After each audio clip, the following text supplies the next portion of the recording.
जय माता दी। जय माँ कामाख्या। कामाख्ये वरदे देवी नीलपर्वतवासिनी तम देवी जगत माता योनि मुद्रे नमस्तुते। कामाख्ये काम संपन्ने कामेश्वरी हर प्रिये काम नाम देहि में नित्यम कामेश्वरी नमस्तुते। काम दे काम रूपस्ते सुभगे सुर सेविते करोमि दर्शन देव्यम सर कामार सिद्धयेत। ओम महेशानी महामाये चामुंडे मुंड मालिनी आयु आरोग्य ऐश्वर्य देहि में देवी परमेश्वरी। ओम जयंती मंगला काली भद्रकाली कपालिनी दुर्गा क्षमा शिवा धात्री स्वाहा सदा नमस्तुते। ओम सर्वमंगल मांगल्ये शिवे सर्वासाधिके शरण्ये त्र्यंबके गौरी नारायणी नमस्तुते। दुर्गति नाशिनी दुर्गा जय जय काल विनाशिनी काली जय जय। उमा रमा ब्रह्माणी जय जय सीता राधा रुक्मणी जय जय।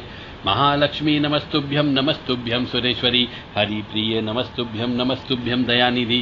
काली काली महाकाली काली के पापनाशिनी खड़ग हस्ते मुंड हस्ते काली काली नमस्तुते।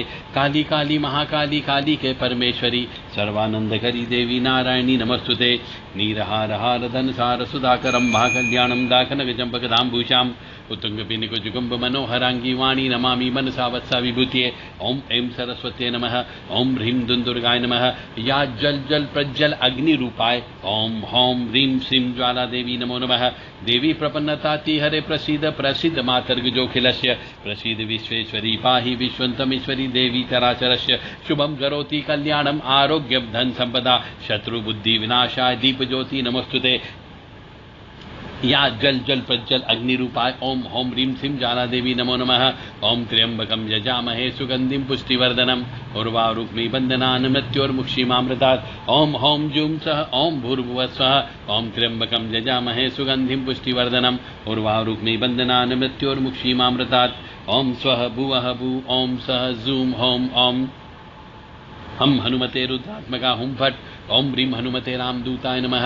ओम ह्रीं आपदाम भर्तारं दातारं सर्वसंपदां लोकाभिरामं श्रीरामं भूयो भूयो नमाम्यहम्। ओम ब्रह्मा मुरारी त्रिपुरांतकारी भानु शशि भूमि सुतो बुधस्य गुरुश्च शुक्र शनि राहु केतवे सर्वे ग्रहा शांतिकरा भवन्तु। ओम अनंतं वासुकिं शेषं पद्मनाभं च कम्बलं शंखपालाय च कर्कोटकं तक्षकं च कालिये कालीतारा महाविद्या षोडशी भुवनेश्वरी भैरवी छिन्नमस्ता च विद्याधुमा तथा मगला सिद्ध विद्या च मातंगी कमलात्मिका एतदस् महाविद्या सिद्ध विद्या प्रतिर्गिता। देव राधा ट्रस्ट सत्यवाणी चैनल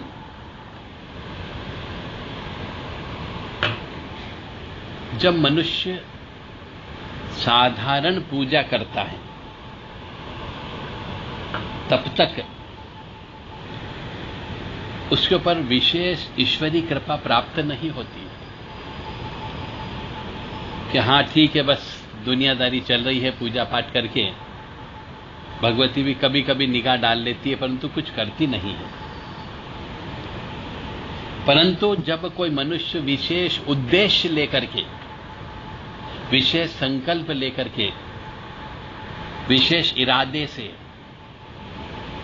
किसी भी शक्ति को याद करता है कि मेरी मदद की जाए इस मामले में, तो उस समय पे वो निगाह में आ जाता है।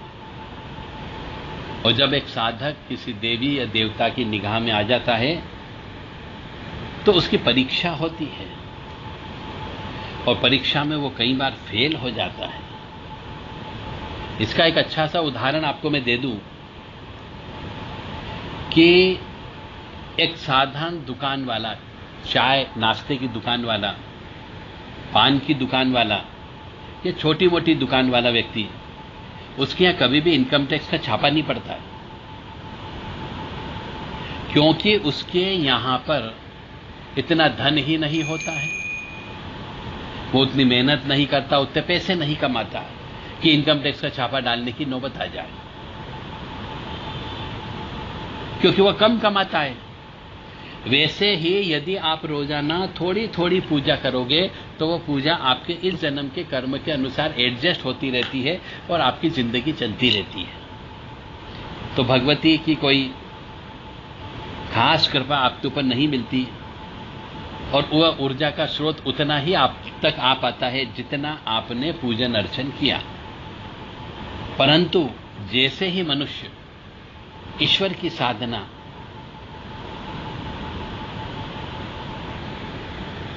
ज्यादा करने लगता है तो उसे गुरु दीक्षा लेना ही पड़ती है। यानी कि यदि व्यक्ति थोड़ा ज्यादा कमाने लगता है तो उसे इनकम टैक्स में रजिस्ट्रेशन कराना पड़ता है, क्योंकि वह ऊर्जा का स्रोत है। थोड़ा बहुत पैसा कमा रहे हो तो ठीक है, कोई बात नहीं, आपका घर परिवार चल रहा है। परंतु यदि आप बिल्डिंगें बनाने लग जाओगे, बड़ा बिजनेस करने लग जाओगे, तो पहले आपको रजिस्ट्रेशन कराना होगा। वैसे इनकम टैक्स डिपार्टमेंट रजिस्ट्रेशन कराना होता है। इसी प्रकार साधना के लिए भी गुरु के पास जाके गुरु दीक्षा लेकर के आपको पहले रजिस्ट्रेशन कराना पड़ेगा। यदि आप साधारण पूजा पाठ करते तो आपको दीक्षा की आवश्यकता नहीं है। आप दीक्षा लो तो ठीक, न लो तो ठीक, आपकी दुनियादारी चलती रहेगी। परंतु यदि कोई आप विशेष साधना करना चाहते हो, विशेष उद्देश्य से अनुष्ठान करना चाहते हो, तो आपको गुरु दीक्षा तो लेना ही पड़ेगी, क्योंकि आपको रजिस्ट्रेशन कराना होगा, क्योंकि आपको बड़ा काम करना है। और जब आप ज्यादा ऊर्जा खींचने लगोगे ब्रह्मांड से, यानी ज्यादा मंत्रों का जप करने लगोगे, ज्यादा हवन करने लगोगे, ज्यादा ध्यान करने लगोगे, ज्यादा योग करने लगोगे, तब आप जो है ईश्वरी तत्व की निगाह में आ सकते हो, और आ जाते हैं।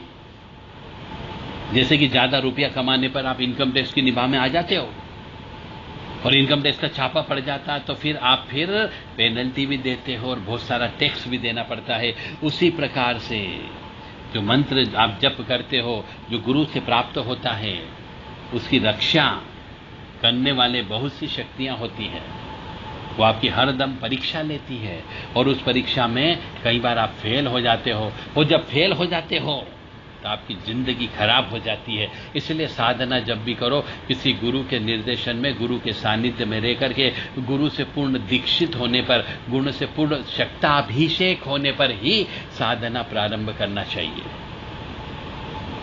क्योंकि आप मंत्र से शक्ति को खींचोगे, और जब शक्ति को खींचोगे तो उस शक्ति के बहुत सारे आगे पीछे सैनिक होते हैं, रक्षक होते हैं। वह आपकी रक्षा करने लगते हैं, आपके लिए परीक्षा करते हैं, और परीक्षा में आपको कई बार पैसे से हाथ धोना पड़ जाता है, आपके दिमाग से हाथ धोना पड़ जाता है, परिवार से हाथ धोना पड़ सकता है, बीवी बच्चों से दूर रहना पड़ सकता है, उनको हमेशा हमेशा त्यागना भी पड़ सकता है, या फिर आपको कुछ न कुछ कष्ट की प्राप्ति अवश्य होगी, ताकि उस ईश्वर को आप याद कर सको। इसी प्रकार से जब आप ज्यादा पैसा कमाने लग जाते हो तो इनकम टैक्स वालों की नजरों में आ जाते हो। जब इनकम टैक्स वालों की नजरों में आ जाएंगे तो इस डिपार्टमेंट के व्यक्ति होते हैं जो सर्वे करते हैं, वो आपका नाम चूज करते हैं और फिर आपके ऊपर छापा भी डाल देते हो, क्योंकि आप सरकार का बहुत सारा पैसा कमाते हो। टैक्स दिया या नहीं दिया वो भी इंपॉर्टेंट बात होती है। इसी प्रकार से जब कोई साधक साधना करता है और शक्ति ब्रह्मांड से जो शक्ति खींचता है तो उसके ऊपर निगाह हो जाती है, इंस्पेक्टर लोग की निगाह हो जाती है। वो आपका नाम छापे में डाल देते हैं, और जब छापा पड़ता है, यदि आपका हिसाब किताब सही रहा, यानी आपने पाप कर्म कम किए, यदि आपने पुण्य ही पुण्य कर्म किए, परोपकार ही परोपकार किया है, तो आपको कुछ भी असर नहीं होगा, आप नीट एंड क्लीन हो जाओगे। और यदि आपने इनकम टैक्स का चोरी की है, गलत तरीके से पैसा कमाया है, गलत तरीके से बिल्डिंगें खरीद ली है, गलत तरीके से भौतिक सुख सुविधा प्राप्त कर ली है, तो इनकम टैक्स डिपार्टमेंट आपके ऊपर चार्ज लगाता है, पेनल्टी लगाता है। जितना पैसा आपने कमाया है, जितना टैक्स बनता है, उसका 3 से 4 गुना पैसा पेनल्टी में चला जाता है और आप बर्बाद हो जाते हो। इसी प्रकार से मंत्र विद्या है। यदि आपने बिना गुरु के, यानी बिना चार्टर्ड अकाउंटेंट के पैसा कमाया, बिना वकील के पैसा कमाया, यानी बिना गुरु के यदि आपने मंत्र जप करना प्रारंभ कर दिया और स्पेशल साधना करने लगे, मंत्रों से शक्ति प्राप्त करने लगे, तो शक्ति के रक्षक होते हैं, वो आपके ऊपर अटैक करना प्रारंभ कर देंगे। और यदि आप में शक्ति है, यदि आप शुद्ध हो, यदि आप पवित्र आत्मा हो, यदि आपने पुण्य कर्म किए हैं, यदि आपने यज्ञ अनुष्ठान किया है, यदि आपने दान धर्म किया है, यदि आपके कुल देवी देवता प्रसन्न है, यदि आपके पितृ देवता प्रसन्न है, तो आपको कोई तकलीफ नहीं होगी। और यदि आपने ऐसा कोई काम नहीं किया, मंत्र चोरी करके मंत्र जप करना प्रारंभ कर दिया, कोई गुरु से प्राप्त नहीं किया, गुरु से परमिशन नहीं ली, तो निश्चित तौर से आपको कष्ट की प्राप्ति होगी, और जो कष्ट की प्राप्ति होगी वो झेलने लायक आप नहीं बचोगे। पागल हो सकते हो, कंगाल हो सकते हो, दरिद्री हो सकते हो, पत्नी की मौत हो सकती है, बेटे की मौत हो सकती है, अपनी आंखों के सामने पहाड़ टूटने जैसे कष्ट आपको सहन करना पड़ सकते हैं। इसलिए साधना करो तो गुरु के सानिध्य में करो। गुरु एक वकील का काम करता है, गुरु आपको डायरेक्शन देने का काम करता है कि आप इस तरीके से साधना करो ताकि आपको किसी प्रकार की तकलीफ न होगी। चोरी भी करो पर विधि विधान से करो तो कुछ नहीं होगा। मुझे उम्मीद है कि आपको समझ में आ गया होगा कि साधना के लिए गुरु की आवश्यकता क्यों होती है, साधना के लिए गुरु का सानिध्य क्यों आवश्यक होता है, और साधना के लिए संयम, शुद्धता, स्वच्छता, पवित्रता और आपका लोभ, काम, क्रोध, मोह, माया, इनसे दूर रहना होता है। 10 विकार होते हैं मनुष्य शरीर में। ये 10 विकार ही आपकी परीक्षा लेना चालू कर देते हैं। 10 राक्षस हैं। काम, क्रोध, लोभ, मोह, मद, माया, ईर्ष्या। काम, क्रोध, लोभ, मोह, मद, मत्सर, ईर्ष्या, तृष्णा, राग, द्वेष, ये 10 विकार होते हैं। सबसे पहले इन विकारों को मारना पड़ता है।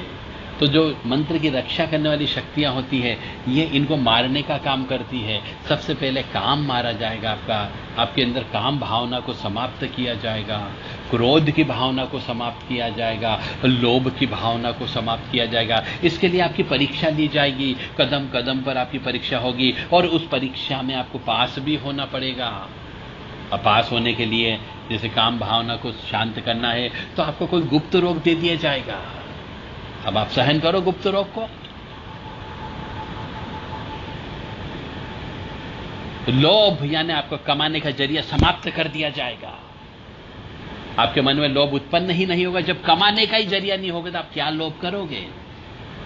तो फिर आप खाओगे क्या, पियोगे क्या, कहां पर रहोगे, परिवार को कैसे पालोगे? तो आपको परिवार का त्याग करना होगा। इसे साधना कहते हैं। तो साधना में कदम कदम पर कष्ट सहन करना पड़ता है, तब जाके ईश्वरीय शक्ति प्राप्त होती है। तब वो आती जब आप निर्मल बन जाते हो, जब आप बच्चे के माफिक बन जाते हो। जब आपके अंदर एक बच्चा होता है तो बच्चे के अंदर काम भावना नहीं होती है। बच्चा मां के साथ भी खेल करता है, अन्य स्त्री के साथ भी खेल करता है, परंतु उसमें काम भावना नहीं होती है। तो बच्चे के माफिक आपका दिल बनना पड़ेगा, बच्चे के माफिक आपकी आत्मा बनाना होगी। उसके अंदर क्रोध नहीं होता है।